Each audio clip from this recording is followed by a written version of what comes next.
Brussels North is characterized by bold investments and developments over history, resulting in a patchwork of different tissues. At the stitches of these tissues, there are several worlds coming together.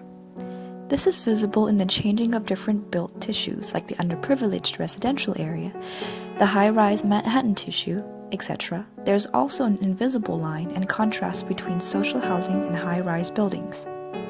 How these especially complex, undefined, and unappropriated conditions meet the street, and how is the street life in these spaces?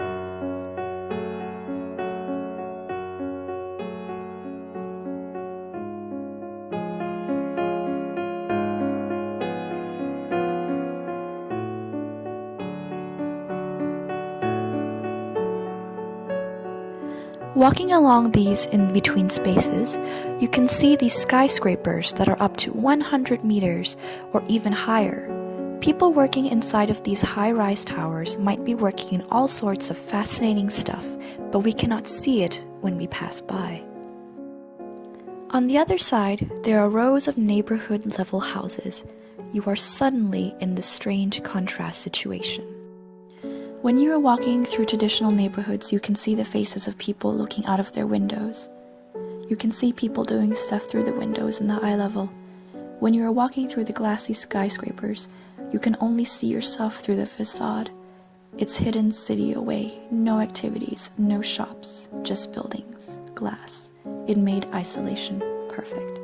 People keep walking through these high-rise buildings alone with their earphones, running out of this space.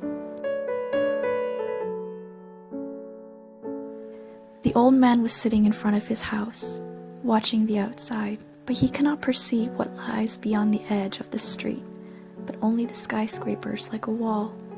These high walls obstruct views of the street. It becomes very difficult to even catch sight of the sky apart from at the very edge of the city. Sometimes we focus on who owns land, but we don't think who owns space and what you can see from your door and your window.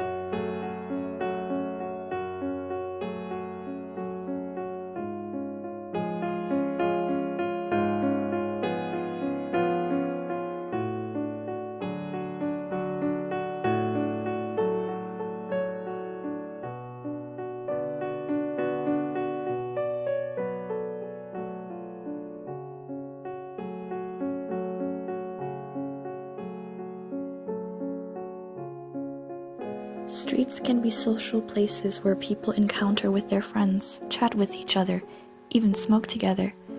But why is there no room for people to have a cup of coffee, but only oversized streets and cars?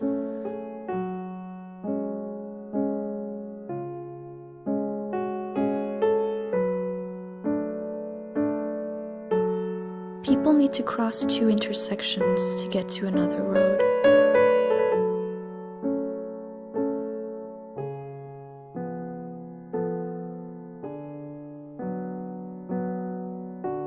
If you make more roads, you will have more traffic, but if you have more open space for people, you will have more public life.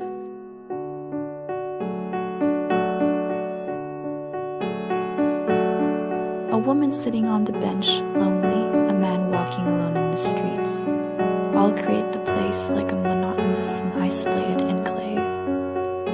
The landscape along the neighborhood street creates a very dull and repetitive views or act as islands, isolated from the surrounding environment. The oversized boulevard thrives with greenery and is very aesthetically pleasing.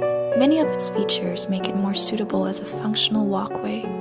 This makes these areas seem less inviting and creates the notion that they are exhibits or displays rather than places to picnic or rest.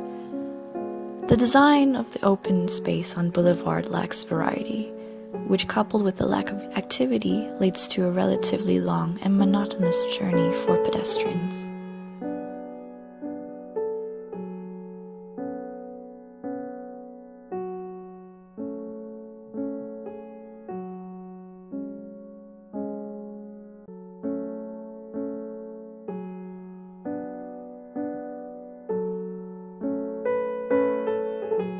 Small and simple elements in public spaces can make city life flourish, Like the loops around the tree in the square and small undulating green space in the park can be a playing space for children. Girls are sitting on the small bench and waiting for their friends.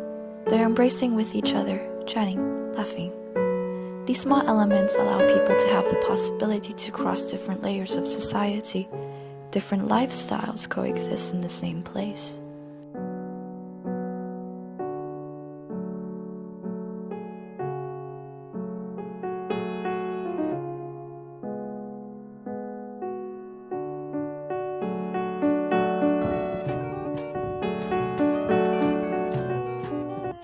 Special events like social lubricants, an excuse to start a conversation, like dogs, kids, and tomatoes that make people more willing to interact with their neighborhood on the streets. It brings all kinds of people together and put the space into a very centric area.